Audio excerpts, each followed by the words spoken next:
What led you here? There's a lot of things, definitely. However, motivation, let's focus on motivation, like living. Wow. However, wow. It's about what you want to say, right? Okay. Take your time. We just having a normal conversation. No, like it's okay. I just want to think I want to say it, but I get you. So no. Coming to Costa Rica is like, it's not like I was thinking it. I really didn't even think about it. However, it's like it just happened. It just happened, and approximately like since 14 years, I'm here. Wow. Living here. Wow. So I find myself more here and liking more Puerto Viejo because this is the first place I came to and like it.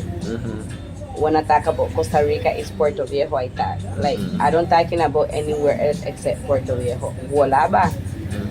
So and motivation really and truly, it's not about motivation I came here. It's just like I want to be better and just live better. And I just figure like pura vida is better. Pura vida. Pura vida is better. Like just that saying makes you think like wow. And it's really wow. Right. Because I have my kitchen. Okay. Like it's just a dream. Like in my thinking, I was like, I like cook, and I grew seeing my aunt, my family, my mom, the whole generation. In those time I see it, it was like working me hard. This is hard working. But as I get older and have my kids, I was like, oh, I can make a living as this. Right. So then I start do it, and I'm like, okay, maybe you say, I want to buy a bread. And maybe Antonia sees it, and she's like, okay, I want to buy a bread too. And maybe the other friend takes it, and like I have 3 clients, and then I have 6, and then I have, right, word of mouth, and so it make I feel what I doing is like it's correctly. It's my generation, my roots. So I name it and roots and culture because it's about roots. It's not about like most of the time people do business thinking about money. Sure, I want my money, don't get me wrong, but I don't focus on money. Right. I want the money because I need to pay my light, my water. Right. I have bills. There's necessities. But I don't sit down thinking like I want to see millions. Not like that. I'm like, oh my goodness, my good Lord, I hope someone come buy even a 2 food. I would have thought good. Because it make I feel like, wow, I did plenty today, even though I don't do more, right? Right. But it's just a thing to say. It's not about the money. It's about sharing energy, living, and giving what I know. Right. Conserving my culture. Right. Because most people do stuff for money. Coconut bread you eat, whatever food you eat right now is not 100% natural. You eat your food, it go in a microwave. It's like, you see my food spot is like, I cook on the wood. So your food tastes like traditional. Nowadays you go restaurant, you don't eat in that. Right. I try to focus on that. Okay. I have my needs, but I try to don't let go of the culture. Right. So I'm fighting against 2 things: needs and culture, and it's very difficult. Okay. It's not easy. Don't get me wrong. Right. When it comes to culture, it's not easy. When it comes to money, maybe it's easy because then I won't build everything to make a money. And in CunnahKitchen, when you come, whenever you visit CunnahKitchen, whatever money you have, you can eat something. Right. I don't try to be like, it's 10,000, and if you don't have 10,000, you can't eat here. Right. I don't try to make it like That's that very because it's hard. And I know because I coming from where it's hard. Right. So if you can pay me my food, pay me. Okay, let me ask this the question, just to steer everybody, because what she's talking about is CunnahKitchen. Yes. This is what you own. This is the corner. This is where we are now. And this place is definitely not just a restaurant. That's for sure. Yes. So she's really breaking down the differences and why this place is different and why she moves the way she moves with the business. So I appreciate that. That was a question that was coming up, so I like that you segued into that, sharing that. So to ask this kind of in a question form, right? What do you see, you know, this place being, you know, used for when it comes to the public? What do you want them to get out of it when they come? I know it's what it means to you. What do you want they them to can get out of remember it? like grandma, like aunts. Like, you know, you have sometimes that you can say that my grandma made the meat like this. I don't see no one made the meat like this because they roasting the meat and I only get roast meat. And they do it like this, and the sauce and the juice and whatever culture you have behind, because when it comes to black people, we have a lot of culture. Right. But when we say culture right now, what we selling to each business, we don't selling the right. So the people them still asking where I can find. Right. So I want to stick to that. And in time, I believe, because I believe, I have a dream. The kitchen will progress, but in frame and mind frame, I have roots and culture. You want to keep that. I want to see. I have some smoked fish head, smoke. It's just keep it there. I make my rice and beans and my fire. I brown my chicken and my fire. I try to do much as possible on the fire. Right. When it comes to baking, I bake night time. So maybe sometime 12, 10 them hours I baking. Why? Because I don't want to put my bakery in the oven.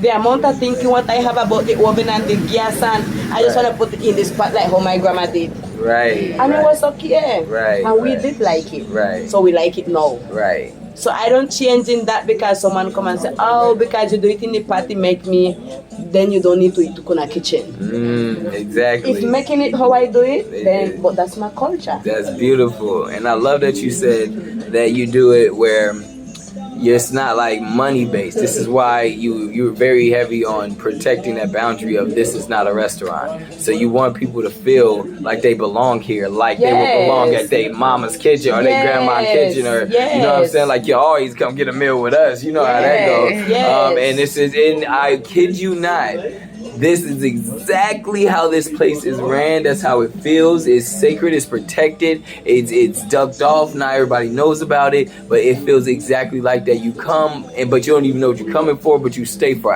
hours. You just happen to eat as well some amazing food. But you know, she created this atmosphere here that I just want to say, from a personal perspective, it's tangible and it's real, and you do feel it. So thank you so much for having this dream and protecting that and doing that out here in Costa Rica.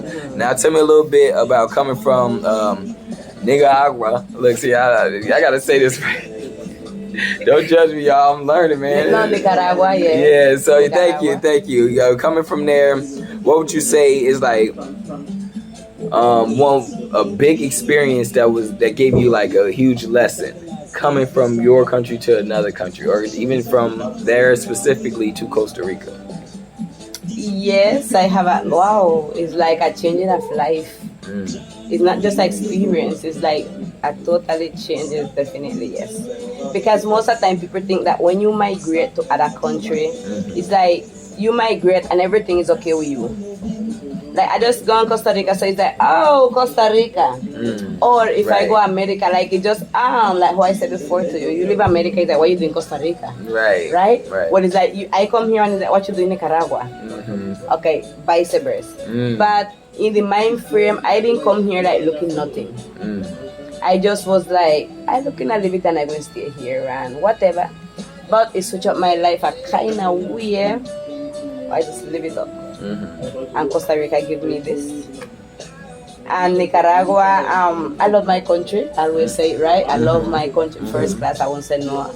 However, maybe just a little bit different. Like I just needed to move out because of personal issue, right? But when it comes to Nicaragua, I won't leave my country really and truly. I won't say, I won't leave my country, no. But it just happened to be life like that, and I had to leave. And it's about making life anywhere you go and energy. But I don't miss it nothing when it comes to Nicaragua, and I don't leave nothing. But if I had to choose, I would choose Nicaragua again because I'm from there, 100%. Okay, so you just repping your roots. It's about roots. Right. It's not about where I'm from. Right. Because I can be from Costa Rica, I can be from Nicaragua, Panama, Colombia. Right. But I don't brand it. I don't represent nothing. Right. But the moment I represent myself, That's why it's roots and culture. You know, like, but when it comes to, well, Nicaragua is like, is a lot to say. Just Costa Rica give you like more benefits, more liberty, more opportunity, and that's where I have my kitchen. I'm gonna ask you a question real quick. So your royalty, can you elaborate on that a little bit? Where you come from in that lineage? I come from a lot. Wow. Yeah. I come from a lot of places. However, I went focus on Garifuna lady because this is my drink here. So right now. Okay. Yeah, there's a drink here for the video. Look, we live with a drink. No, I'm saying about the drink because if you ask about Gifiti and Kususa, it's only Orinoco you can find this. It's only where? Orinoco. Okay. So you cannot step anywhere. Right. Garifuna came from Belize, Caraslaya, so much year ago, which is my great grandfather. He came from like what, 15 to 15. Yeah. Some of those time, you know, he came to Orinoco and he was the first Garifuna guy in that space. He named it Orinoco as well. John Sambola. Wow. So I'm a founder. So that's why I'm saying, and I big up myself when it comes to my drink. Right, okay. You repping you and your family. Because it's not just a drink. And we Garifuna people have our own drinks, our food, talking, singing, dancing. We is a town that we can live by our own self. We don't need from like Costa Rica, from Right. It's in us. So we were